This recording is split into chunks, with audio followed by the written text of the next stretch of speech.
Hey guys, Sam from Manfa's Makes. How are you all? Happy weekend. Happy Saturday. Okay, so now that I've seen myself on camera, I have decided this is a hat to wear with your hair down because when your hair's up, it don't look so great. I am feeling old-fashioned swimming cap vibes, but it's okay. It's fine because the main purpose for the hat, guys, is to just make you aware that October is Breast Cancer Awareness Month, and we are encouraging you all to get yourself checked and have your yearly mammogram and make sure that your health is a-okay, because it is a big issue. Both men and women can get it, and we just want to make sure that all our lovely Yarny friends and family are 100% healthy. So now that we have got the public service announcement out of the way, and I am really feeling the sort of 1950s swimming cap vibe going on, why do I come on a Saturday and Sunday? Well, for all of you that come every weekend, you already know. But if you're new here, hi, it's great to meet you. Um, on a Saturday and a Sunday, I read you stories from this book here, which is Grimm's Complete Fairy Tales.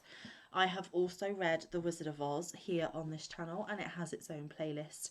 So please do go and look for that if audiobooks are something that you are into for when you're crafting.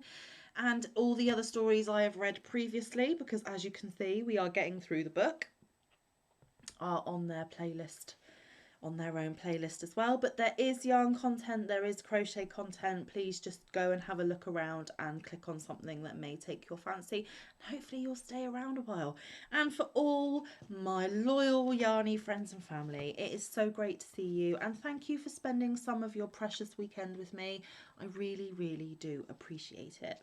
So I'm going to leave the book on the table and you will see me looking down at the book. But for the purposes of this video, you don't actually need to be watching the screen or paying any attention to what I'm doing other than listening to the stories as you work away on your beautiful projects. So we are starting. Oh, and sorry, my disclaimer. This book was written many years ago. So some of the things that are hinted at, some of the morals, some of the underlying tones of the stories are not necessarily those that I share or that many share nowadays, because things have moved on from them. I am literally just reading you the words from the page as the author wrote them. So this is not a reflection on me or my beliefs or my points of view.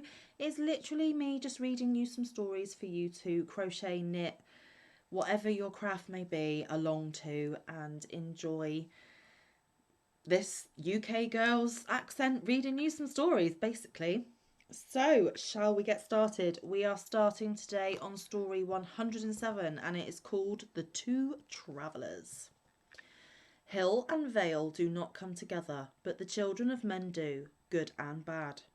In this way a shoemaker and a tailor once met with each other in their travels. The tailor was a handsome little fellow who was always merry and full of enjoyment. He saw the shoemaker coming towards him from the other side, and as he observed by his big bag what kind of trade he plied, he sang a little mocking song to him.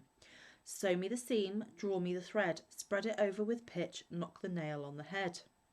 The shoemaker, however, could not endure a joke. He made a face as if he had drunk vinegar, and gestured as if he were about to seize the tailor by the throat.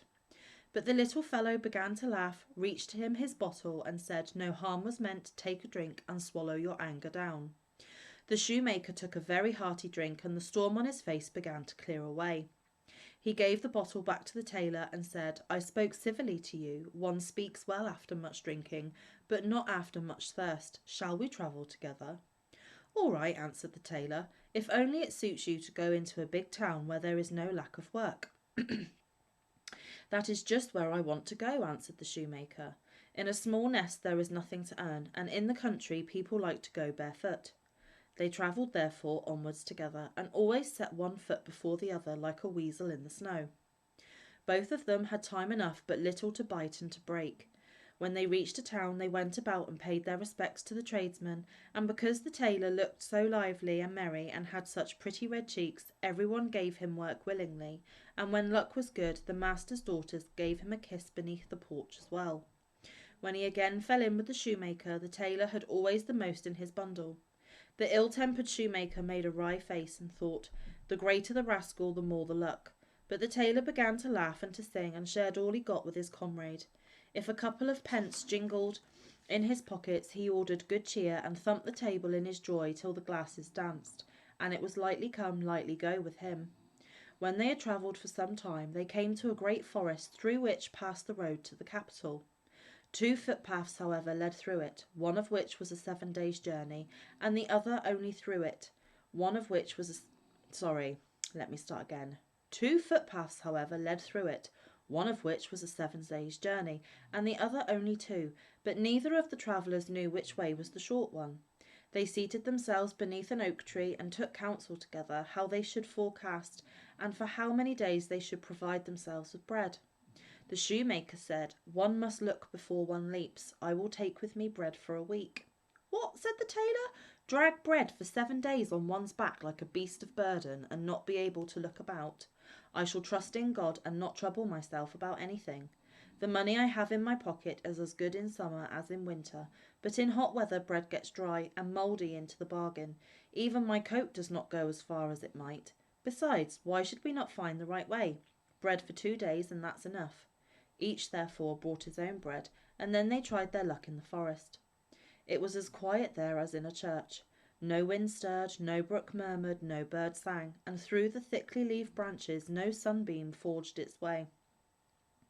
The shoemaker never spoke a word. The heavy bread weighed down his back until the perspiration streamed down his cross and gloomy face. The tailor, however, was quite merry. He jumped about, whistled on a leaf, or sang a song, and thought to himself, God in heaven must be pleased to see me so happy. This lasted 2 days, but on the 3rd the forest would not come to an end, and the tailor had eaten up all his bread, so after all his heart sank down a yard deeper. In the meantime he did not lose courage, but relied on God and on his luck. On the 3rd day he lay down in the evening hungry under a tree, and rose again next morning hungry still. So also passed the 4th day, and when the shoemaker seated himself on a fallen tree and devoured his dinner, the tailor was only a looker-on. If he begged for a little piece of bread, the other laughed mockingly and said, You have always been so merry. Now you can try for once what it is to be sad. The birds which sing too early in the morning are struck by the hawk in the evening. In short, he was pitiless. But on the 5th morning the poor tailor could no longer stand up, and was hardly able to utter one word for weakness. His cheeks were white and his eyes red.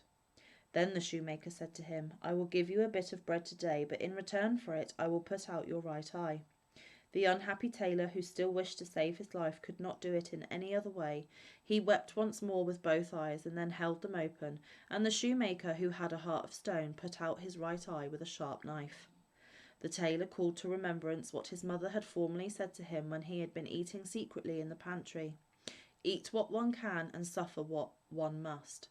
When he had consumed his dearly bought bread, he got on his legs again, forgot his misery, and comforted himself with the thought that he could always see enough with one eye. But on the 6th day hunger made itself felt again, and gnawed him almost to the heart. In the evening he fell down by a tree, and on the 7th morning he could not raise himself up for faintness, and death was close at hand. Then said the shoemaker, I will show mercy and give you bread once more, but you shall not have it for nothing. I shall put out your other eye for it. And now the tailor felt how thoughtless his life had been, prayed to God for forgiveness, and said, Do what you will, I will bear what I must, but remember that our Lord God does not always look on passively, and that an hour will come when the evil deed which you have done to me, and with me, what you have done to me, and which I have not deserved of you, will be required. When times were good with me, I shared what I had with you. My trade is of that kind that each stitch must always be exactly like the other. If I no longer have my eyes and can sew no more, I must go a-begging. At any rate, do not leave me here alone when I am blind, or I shall die of hunger. The shoemaker, however, who had driven God out of his heart, took the knife and put out his left eye. Then he gave him a bit of bread to eat, held out a stick to him, and drew on behind him. When the sun went down, they got out of the forest, and before them in the open country stood the gallows. There the shoemaker guided the blind tailor, and then left him alone and went his way. Weariness, pain, and hunger made the wretched man fall asleep, and he slept the whole night. When day dawned he awoke, but knew not where he lay. 2 poor sinners were hanging on the gallows, and a crow sat on the head of each of them. Then one of the men who had been hanged began to speak, and said, "Brother, are you awake?" "Yes, I am awake," answered the second. "Then I will tell you something," said the first. "The dew which this night has fallen down over us from the gallows gives every one who washes himself with it his eyes again. If blind people did but know this, how many would regain their sight who do not believe that to be possible?" When the tailor heard that, he took his handkerchief, pressed it on the grass, and when it was moist with dew, washed the sockets of his eyes with it. Immediately what the man on the gallows had said was fulfilled, and a couple of healthy new eyes filled the sockets. It was not long before the tailor saw the sun rise behind the mountains. In the plain before him lay the great royal city with its magnificent gates and 100 towers, and the golden balls and crosses which were on the spires began to shine. He could distinguish every leaf on the trees, saw the birds which flew past, and the midges which danced in the air. He took a needle out of his pocket, and as he could thread it as well as he had ever done, his heart danced with delight. He threw himself on his knees, thanked God for the mercy he had shown him, and said his morning prayer. He did not forget also to pray for the poor sinners who were hanging there swinging against each other in the wind like the pendulums of clocks. Then he took his bundle on his back and soon forgot the pain of heart he had endured, and went on his way singing and whistling. The first thing he met was a brown foal running about the fields at large. He caught it by the mane and wanted to spring on it and ride into the town. The foal, however, begged to be set free. "I am still too young," it said. "Even a light tailor such as you are would break my back in two. Let me go till I have grown strong. A time may perhaps come when I may reward you for it." "Run off," said the tailor. "I see you are still a giddy thing." He gave it a touch with a switch over its back, whereupon it kicked up its hind legs for joy, leapt over hedges and ditches, and galloped away into the open country. But the little tailor had eaten nothing since the day before. "The sun, to be sure, fills my eyes," said he, "but the bread does not fill my mouth. The first thing that comes across me and is even half edible will have to suffer for it." In the meantime, a stork stepped solemnly over the meadow towards him. "Halt, halt!" cried the tailor, and seized him by the leg. "I don't know if you are good to eat or not, but my hunger leaves me no great choice. I must cut your head off and roast you." "Don't do that," replied the stork. "I am a sacred bird which brings mankind great profit, and no one does me an injury. Leave me my life, and I may do you good in some other way." "Well, be off, cousin Longlegs," said the tailor. The stork rose up, let its long legs hang down, and flew gently away. "What's to be the end of this?" said the tailor to himself at last. "My hunger grows greater and greater, and my stomach more and more empty. Whatever comes in my way now is lost." At this moment he saw a couple of young ducks come swimming towards him across the pond. "You come just at the right moment," said he, and laid hold of one of them, and was about to wring its neck. At this an old duck, which was hidden among the reeds, began to scream loudly, and swam to him with open beak, and begged him urgently to spare her dear children. "Can you not imagine," said she, "how your mother would mourn if anyone wanted to carry you off and give you your finishing stroke?" "Only be quiet," said the good-tempered tailor. "You shall keep your children," and put the prisoner back into the water. When he turned round, he was standing in front of an old tree which was partly hollow, and saw some wild bees flying in and out of it. "There I shall at once find the reward of my good deed," said the tailor. "The honey will refresh me." But the queen bee came out, threatened him, and said, "If you touch my people and destroy my nest, our stings shall pierce your skin like 10,000 red-hot needles. But if you will leave us in peace and go your way, we will do you a service for it another time." The little tailor saw that here also nothing was to be done. 3 dishes empty and nothing on the 4th is a bad dinner. He dragged himself, therefore, with his starved-out stomach into the town, and as it was just striking 12, all was ready cooked for him in the inn, and he was able to sit down at once to dinner. When he was satisfied, he said, "Now I will get to work." He went round the town, sought a master, and soon found a good situation. As, however, he had thoroughly learnt his trade, it was not long before he became famous, and everyone wanted to have his new coat made by the little tailor, whose importance increased daily. "I can go no further in skill," said he, "and yet things improve every day." At last the king appointed him court tailor. But how things do happen in the world! On the very same day his former comrade the shoemaker also became court shoemaker. When the latter caught sight of the tailor and saw that he had once more 2 healthy eyes, his conscience troubled him. Before he takes revenge on me, thought he to himself, I must dig a pit for him. He, however, who digs a pit for another falls into it himself. In the evening, when work was over and it had grown dusk, he stole to the king and said, Lord King, the tailor is an arrogant fellow and has boasted that he will get the gold crown back again, which was lost in ancient times. That would please me very much, said the king, and he had the tailor brought before him next morning and ordered him to get the crown back again or to leave the town forever. Oh ho, thought the tailor, a rogue gives more than he has got. If the surly king wants me to do what can be done by no one, I will not wait till morning, but will go out of the town at once today. He packed up his bundle, therefore, but when he was outside the gate he could not help being sorry to give up his good fortune and turn his back on the town in which all had gone so well with him. He came to the pond where he had made the acquaintance of the ducks. At that very moment the old one, whose young ones he had spared, was sitting there by the shore, pluming herself with her beak. She knew him again instantly, and asked why he was hanging his head so. You will not be surprised when you hear what has befallen me, replied the tailor, and told her his fate. If that be all, said the duck, we can help you. The crown fell into the water and lies down below at the bottom. We will soon bring it up again for you. In the meantime, just spread out your handkerchief on the bank. She dived down with her 12 young ones, and in 5 minutes she was up again and sat with the crown resting on her wings, and the 12 young ones were swimming round about and had put their beaks under it and were helping to carry it. They swam to the shore and put the crown on the handkerchief. No one can imagine how magnificent the crown was. When the sun shone on it, it gleamed like 100,000 carbuncles. The tailor tied his handkerchief together by the 4 corners and carried it to the king, who was full of joy, and put a gold chain round the tailor's neck. When the shoemaker saw that 1 stroke had failed, he contrived a second, and went to the king and said, Lord King, the tailor has become insolent again. He boasts that he will copy in wax the whole of the royal palace with everything that pertains to it, loose or fast, inside and out.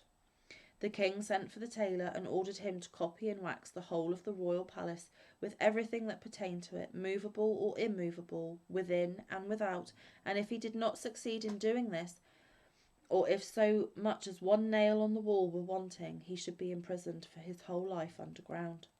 The tailor thought, it gets worse and worse. No one can endure that, and threw his bundle on his back and went forth. When he came to the hollow tree, he sat down and hung his head. The bees came flying out, and the queen bee asked him if he had a stiff neck, since he held his head so awry. Alas, no, answered the tailor. Something quite different weighs me down, and he told her that what the king had demanded of him. The bees began to buzz and hum amongst themselves, and the queen bee said, Just go home again, but come back tomorrow at this time, and bring a large sheet with you, and then all will be well. So he turned back again, but the bees flew to the royal palace and straight into it through the open windows, crept round about into every corner, and inspected everything most carefully. Then they hurried back and modelled the palace in wax, which with such rapidity that anyone looking on would have thought it was growing before his eyes. By the evening all was ready, and when the tailor came next morning, the whole of the splendid building was there, and not 1 nail in the wall or tile of the roof was wanting, and it was delicate and white as snow, and smelled sweet as honey. The tailor wrapped it carefully in his cloth and took it to the king, who could not admire it enough, placed it in his largest hall, and in return for it presented the tailor with a large stone house. The shoemaker, however, did not give up, but went for the 3rd time to the king, and said, Lord King, it has come to the tailor's ears that no water will spring up in the courtyard of the castle, and he has boasted that it shall rise up in the middle of the courtyard to a man's height, and be clear as crystal. Then the king ordered the tailor to be brought before him, and said, If a stream of water does not rise in my courtyard by tomorrow, as you have promised, the executioner shall in that very place make you shorter by the head. The poor tailor did not take long to think about it, but hurried out to the gate, and because this time it was a matter of life and death to him, tears rolled down his face. While he was thus going forth full of sorrow, the foal to which he had formerly given its liberty, and which had now become a beautiful chestnut horse, came leaping towards him. The time has come, it said to the tailor, when I can repay you for your good deed. I know already what is needful to you, but you shall soon have help. Get on me, my back can carry 2 such as you. The tailor's courage came back to him. He jumped up in one bound, and the horse went full speed into the town and right up to the courtyard of the castle. It galloped as quick as lightning thrice round it, and at the third time it fell violently down.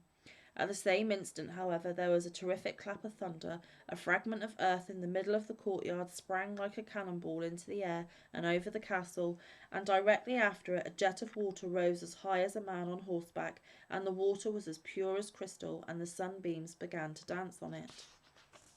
When the king saw that he arose in amazement and went and embraced the tailor in the sight of all men. But good fortune did not last long. The king had daughters in plenty, one still prettier than the other, but he had no son. So the malicious shoemaker betook himself for the fourth time to the king and said, Lord King, the tailor has not given up his arrogance. He has now boasted that if he liked he could cause a son to be brought to the Lord King through the air. The king commanded the tailor to be summoned and said, If you cause a son to be brought to me within 9 days, you shall have my eldest daughter as wife. The reward is indeed great, thought the little tailor. One would willingly do something for it, but the cherries grow too high for me. If I climb for them, the bough will break beneath me, and I shall fall. He went home, seated himself cross-legged on his work table, and thought over what was to be done. It can't be managed, cried he at last. I will go away after all. I can't live in peace here. He tied up his bundle and hurried away to the gate. When he got to the meadow, he perceived his old friend the stork, who was walking backwards and forwards like a philosopher. Sometimes he stood still, took a frog into close consideration, and at length swallowed it down. The stork came to him and greeted him. I see, he began, that you have your pack on your back. Why are you leaving the town? The tailor told him what the king had required of him, and how he could not perform it, and lamented his misfortune. Don't let your hair grow grey about that, said the stork. I will help you out of your difficulty. For a long time now I have carried the children in swaddling cloths into the town, so for once I can fetch a little prince out of the well. Go home and be easy. In 9 days from this time repair to the royal palace, and there I will come. The little tailor went home, and at the appointed time was at the castle. It was not long before the stork came flying there and tapped at the window. The tailor opened it, and Cousin Longlegs came carefully in and walked with solemn steps over the smooth marble pavement. He had moreover a baby in his beak that was as lovely as an angel, and stretched out its little hands to the queen. The stork laid it in her lap, and she caressed it and kissed it, and was beside herself with delight.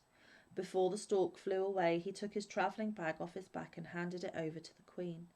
In it there were little paper parcels with coloured sweetmeats, and they were divided amongst the little princesses. The eldest, however, had none of them, but got the merry tailor for a husband. It seems to me, said he, just as if I had won the highest prize.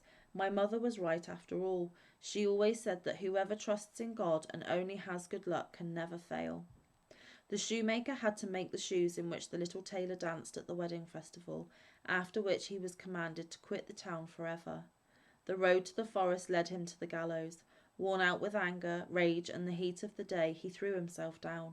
When he had closed his eyes and was about to sleep, the 2 crows flew down from the heads of the men who were hanging there and pecked his eyes out. In his madness he ran into the forest and must have died there of hunger, for no one has ever either seen him or heard of him again. Okay, so I'm just looking forward to see if we can squeeze another one in. Excuse me, and I'm just going to take a sip of tea. That was a long story. A little bit gruesome in places too.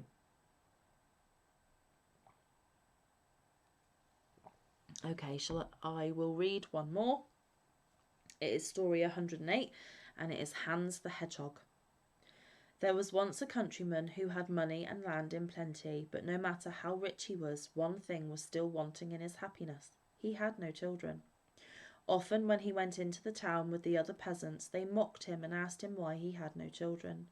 At last he became angry, and when he got home he said, I will have a child, even if it be a hedgehog. Then his wife had a child that was a hedgehog in the upper part of his body and a boy in the lower. And when she saw the child, she was terrified and said, See, there, you have brought ill luck on us. Then said the man, What can be done now? The boy must be christened, but we shall not be able to get a godfather for him. The woman said, And we cannot call him anything else but Hans the Hedgehog. When he was christened, The parson said he cannot go into any ordinary bed because of his spikes. So a little straw was put behind the stove, and Hans the Hedgehog was laid on it. His mother could not suckle him, for he would have pricked her with his quills. So he lay there behind the stove for 8 years, and his father was tired of him and thought, if he would but die. He did not die, however, but remained lying there.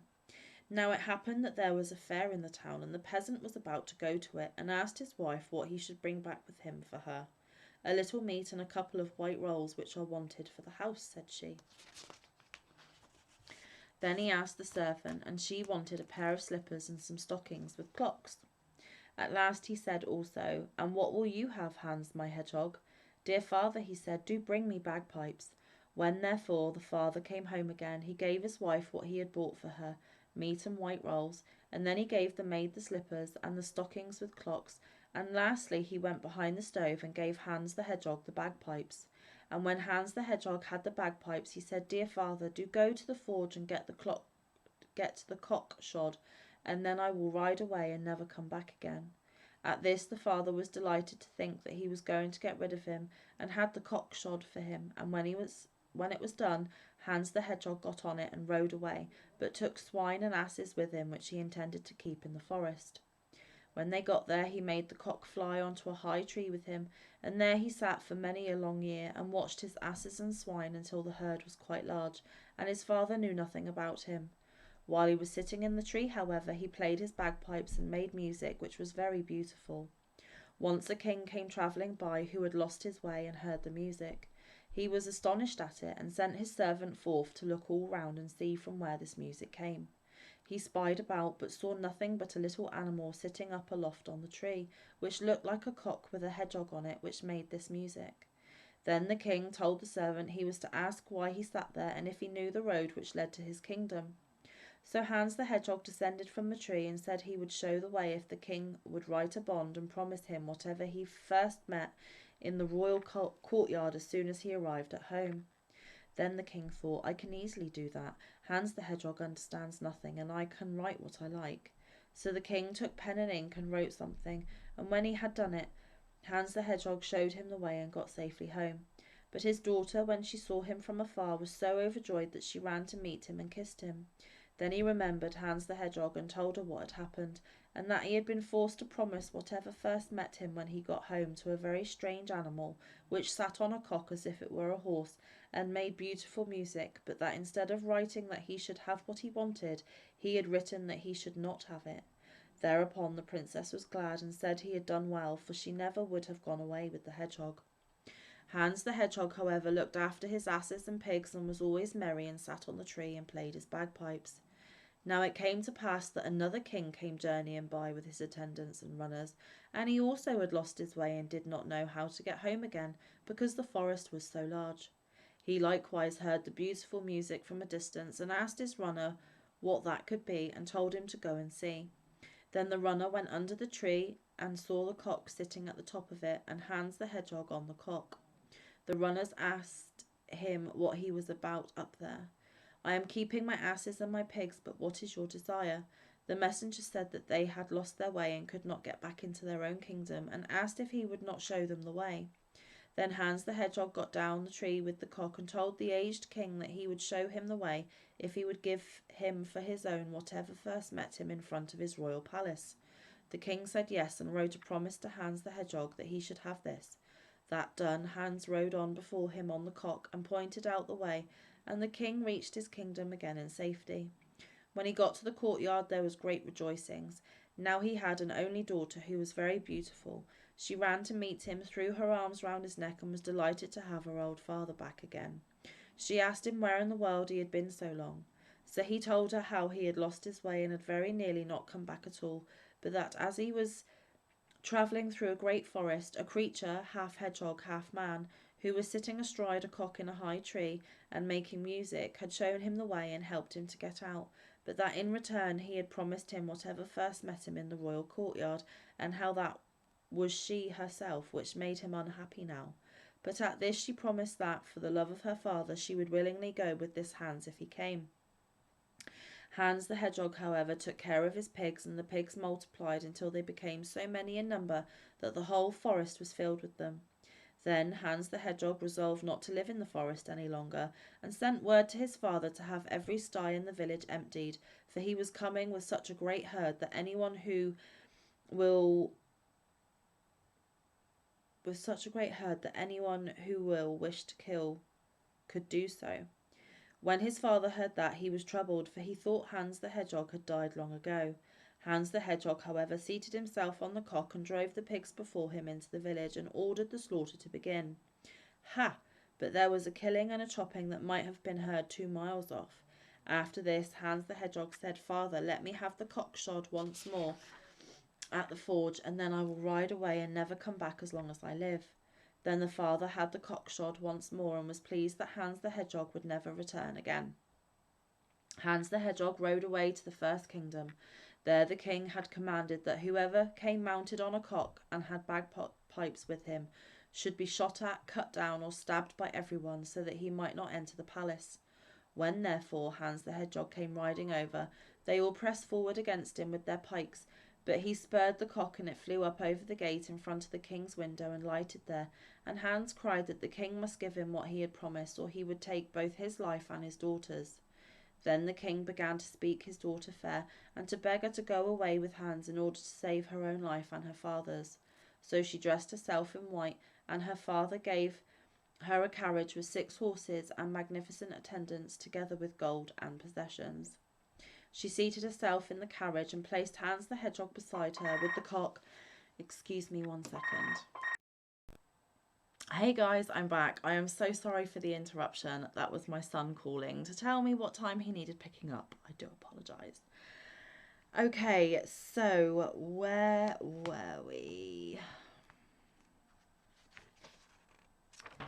And I've lost my page in the book as well. So sorry. Bear with me, bear with me.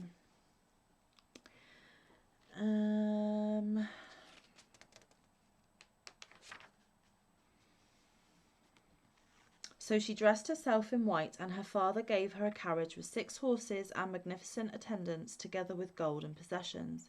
She seated herself in the carriage and placed Hans the Hedgehog beside her with the cock and the bagpipes, and then they took leave and drove away, and the king thought he should never see her again.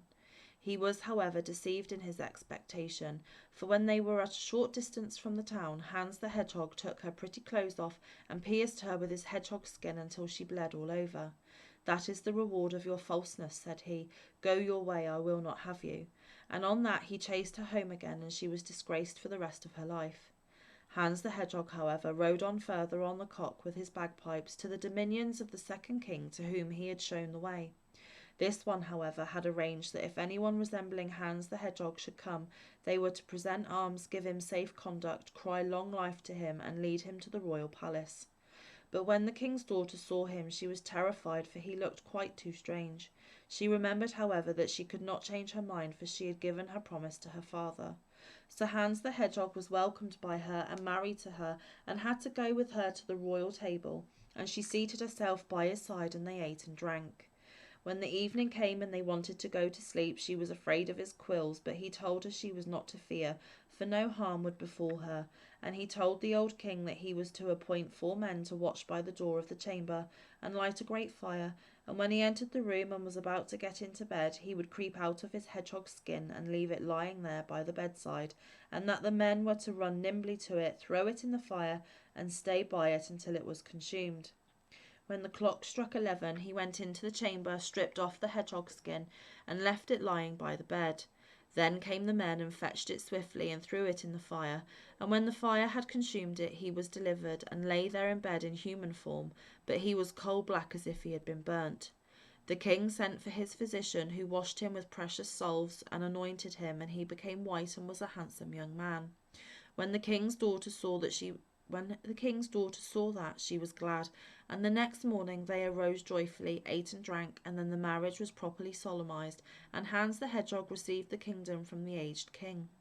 When several years had passed, he went with his wife to his father and said that he was his son. The father, however, declared he had no son. He had never had one. He had never had but one, and he had been born like a hedgehog with spikes, and had gone forth into the world. Then Hans made himself known, and the old father rejoiced and went with him to his kingdom. My tale is done, and away it has run to little August's house. No idea what half of these stories are about, guys, but there we go. Those are the stories for today. I hope you enjoyed them. Again, apologies for the slight interruption. However, you all know that I am mum first, Manfa second, so I hope you can forgive me for that. I do hope the rest of your Saturday brings you much craft and joy, and I will see you again for more stories tomorrow if you have me. Okay, guys, stay safe, be kind, look after one another, get some good quality time in with your loved ones, and get some good quality crafting time in. I will see you in the next one or around the YouTube streets. Bye, guys. Love ya.